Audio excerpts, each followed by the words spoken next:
Break के बाद आपका एक बार फिर से स्वागत है हिमाचल डायरी के इस अंक में।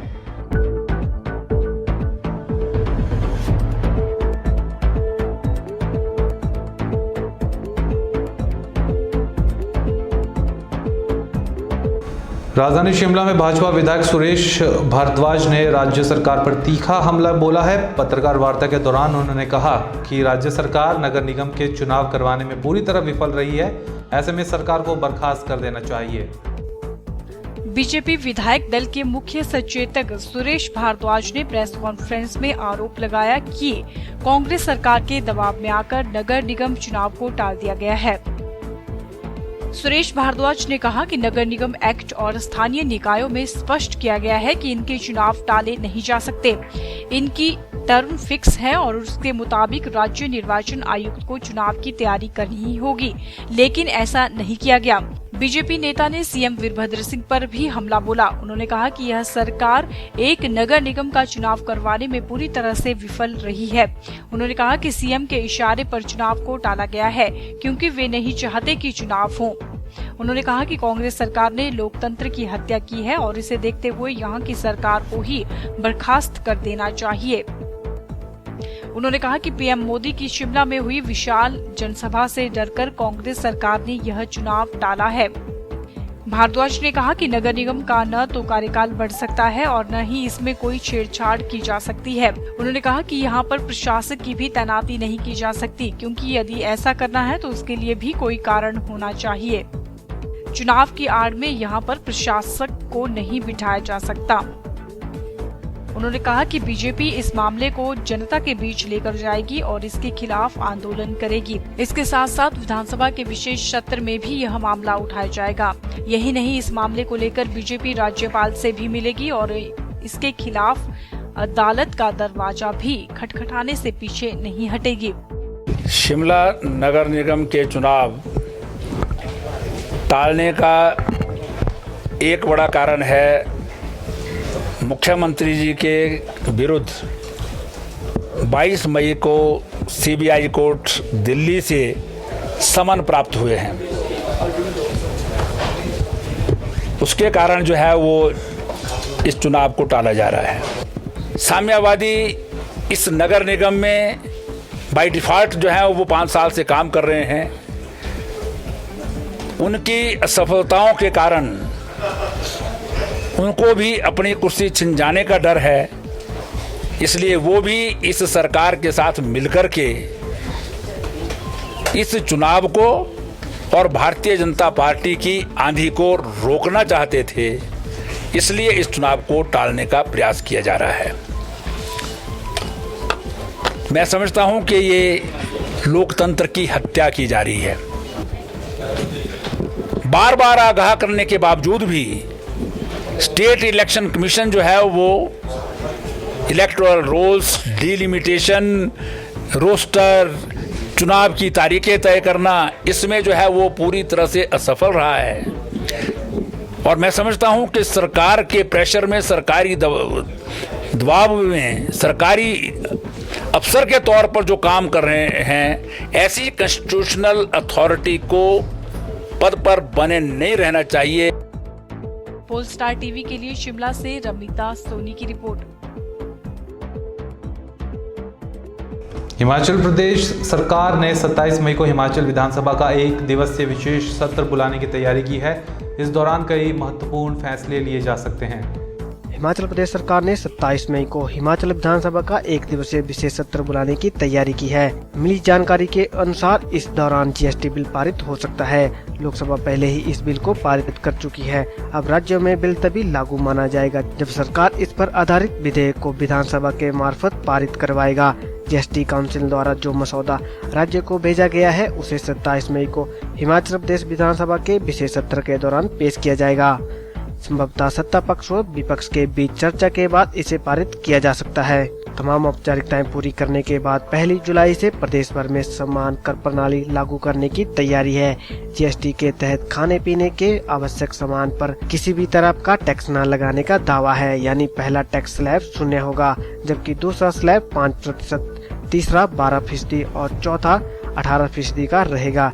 यानी जीएसटी बिल पारित होने के बाद देश के सभी राज्यों में करीब सभी वस्तुओं की खरीद का एक जैसा मूल्य होगा।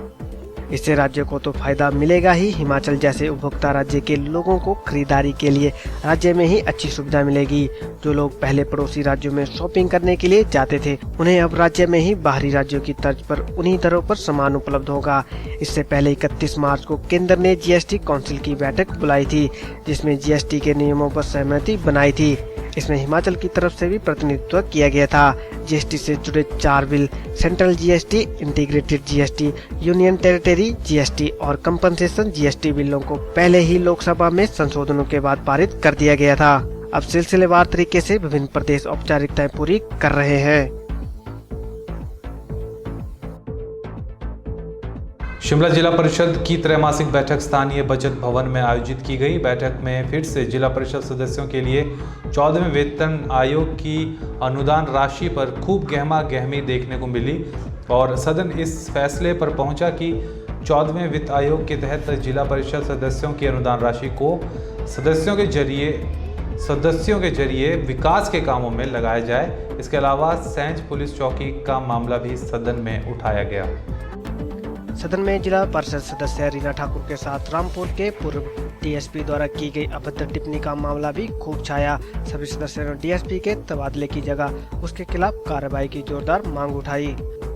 जिला परिषद सदस्य धर्मिला हरनोट ने बताया कि बैठक में शिमला के विकास कार्यों पर चर्चा हुई, जिसमें 14वें वित्त आयोग में भी 13 वित्त आयोग की तर्ज पर जिला परिषद सदस्यों के लिए धनराशि आवंटन का अधिकार दिया जाए। इसको लेकर प्रदेश सरकार ने धनराशि का प्रावधान किया है, लेकिन उसे सीधे खर्चा करने का अधिकार सदस्यों को नहीं दिया गया है। अब सरकार को प्रस्ताव भेजा जाएगा ताकि सदस्यों की मांग पर गौर हो सके। उन्होंने जिला परिषद सदस्यों के खिलाफ अभद्र टिप्पणी पर दोषी डीएसपी के खिलाफ कड़ी कार्रवाई करने को भी जायज ठहराया। कुल मैं चाहती हूँ किसी भी जो है हमारे माननीय सदस्य, अगर एक माननीय सदस्य के साथ अगर दुर्व्यवहार होता है, ये एक चिंता का विषय है। मैं चाहती हूँ कि प्रॉपर जो है इन्वेस्टिगेशन हो केस की और प्रॉपर जो है अधिकारी पे कार्यवाही का भी हो। और हाँ, ये जो हमारा जो हमारा 14th फाइनेंस कमीशन ने जो डेवलपमेंट ग्रांट काटी है जिला परिषद और पंचायत समिति की, तो उसके जो हमारा एक प्रस्ताव था उसको कंटिन्यू करा है गवर्नमेंट ऑफ इंडिया के लिए। और दूसरा जो 13th फाइनेंस के अनस्पेंट जो हमारे फंड्स थे, उसमें हमारे माननीय सदस्यों का रोष था कि जो भी हमारा जो वो फंड्स अनस्पेंट हैं वो जिला परिषद के माध्यम से डिस्ट्रीब्यूट किया जाए। कि जो हमारा अनस्पेंट फंड्स हैं 13th फाइनेंस के, जो हमारे परमानेंट असेट्स बनने हैं ग्राम पंचायत में और पंचायत समिति में और जिला परिषद में, तो ये इन लोगों का विरोध था कि जो भी हमारी प्रपोजल जाए वो एक सदन के माध्यम से जाए, सरकार अपने लेवल पे कोई डिसीजन ना ले।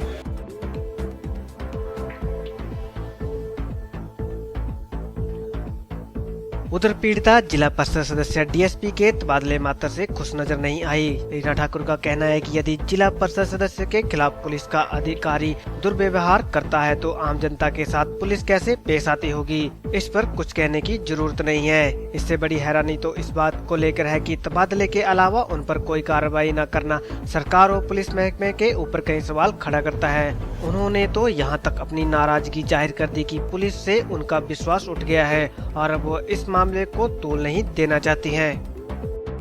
नहीं सर, मैं बिल्कुल संतुष्ट नहीं हूँ। मैं एक मैसेज देना चाहती हूँ पुलिस डिपार्टमेंट को और इस सरकार को कि जब मैं सीएम साहब के पास गई थी तो उन्होंने कहा था डीएसपी को सस्पेंड किया जाए, लेकिन मैं नहीं चाहती हूँ सस्पेंड किया जाए। इसके ये समाधान नहीं है। इसका समाधान ये है कि उनको वार्निंग दी जाए कि दोबारा ये काम ना करें। मैं बार बार 1 साल से ये क्वेश्चन लगा रही हूँ, तो मुझे हर बार यही जवाब मिलता हो जाएगा, क्या होगा, ये होगा, लेकिन मुझे स्पष्ट इसके बारे में कोई आंसर नहीं मिला है आज तक। इससे लोगों का विश्वास उठ रहा है पुलिस डिपार्टमेंट से।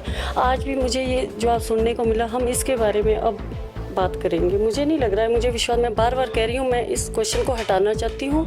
मुझे बड़ी एम्बेरसमेंट होती है जब मैं बार बार ये क्वेश्चन आता है, तो मुझे एम्बेरसमेंट होती है। लोगों का विश्वास पुलिस डिपार्टमेंट से उठ रहा है और उनके बारे में ये कहते हैं कि उनकी ट्रांसफ़र होगी। ट्रांसफ़र होने से क्या समाधान हुआ? वहाँ इलाके में बड़ी शांति हुई उनके जाने से कोई नुकसान नहीं हुआ है। वहाँ पर सब लोग खुश हैं, लेकिन आज इन्होंने मुझे कहा है कि हम रिटर्न में आपको आंसर देंगे और मुझे नहीं पता क्या आंसर मिलेगा ये, लेकिन ये हाउस कह रहा है कि इस क्वेश्चन को रहने दो। मैं तो इसको निकालना चाहती थी।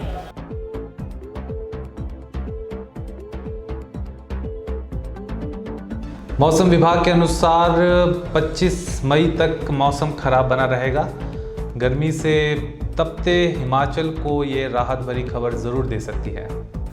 हिमाचल प्रदेश के मौसम में प्रचंड गर्मी की मार झेल रहे लोगों को गर्मी से कुछ राहत मिली है। कई स्थानों पर हुई बारिश से अधिकतम तापमान में 1 से 3 डिग्री तक की गिरावट आई है, जबकि प्रदेश के मैदानी इलाकों में कई स्थानों पर अभी भी प्रचंड गर्मी का प्रकोप जारी है। मौसम विभाग द्वारा जारी पूर्वानुमान के तहत प्रदेश के मध्य व उच्च पर्वतीय क्षेत्रों में 15 मई तक मौसम खराब बना रहेगा। मैदानी इलाकों में 11 से 13 मई तक मौसम शुष्क बना रहेगा। मंगलवार को प्रदेश के शिमला, कल्पा, धर्मशाला, कुल्लू में बारिश दर्ज की गई। धौलाधार में दिन के समय हल्का हिमपात भी हुआ। मौसम में आई करवट और बारिश से सुंदरनगर, शिमला, भुंतर, कल्पा व ऊना के तापमान में भी गिरावट आई है, जबकि नाहन, सोलन और कांगड़ा के तापमान में कोई उल्लेखनीय परिवर्तन नहीं आया है, जिसके चलते उच्च क्षेत्रों में अभी भी गर्मी का प्रकोप जारी है। वहीं ऊना का तापमान 42 डिग्री से लुढ़ककर 39 डिग्री तक पहुंच गया है। मौसम विभाग के निदेशक डॉक्टर मनमोहन सिंह ने बताया कि बुधवार को प्रदेश भर में मौसम खराब रहेगा। प्रदेश के मध्य व उच्च पर्वतीय क्षेत्रों में 15 मई तक मौसम खराब रहेगा। वहीं उन्होंने बताया कि मैदानी इलाकों में 11 से 13 मई तक मौसम शुष्क रहेगा, जबकि 14 से 15 मई को मैदानी इलाकों में गर्जन के साथ बारिश होगी।